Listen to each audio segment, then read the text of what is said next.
Think of someone importante sa imo, ha? Someone na maybe naapadiri or maybe ni pahulay na. It's up to you. I think the name of the person that you're thinking of, someone na importante, Beth. Oh, sakto. Pangate. Ito kayo. Wow, nice. Kaya daghan kay panghitabo sa imong ulo, need na ko masabtan kung asa siya banda.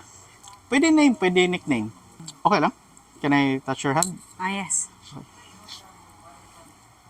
Nangurog siya.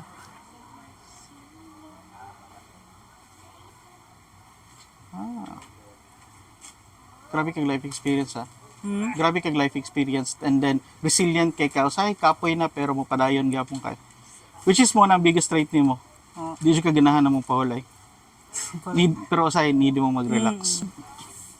Imagine na ginasulat nimo siya inside your brain, the name of the person that you're thinking of. Dili kayo taas ang name eh.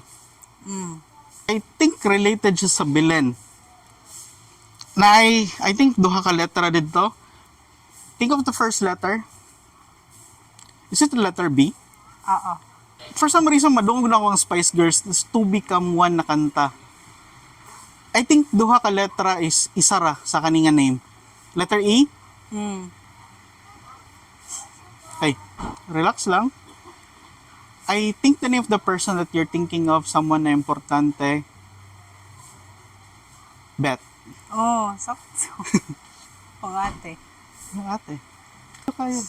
Wow, nice. Kayo. Sakto yun sa tunay mo.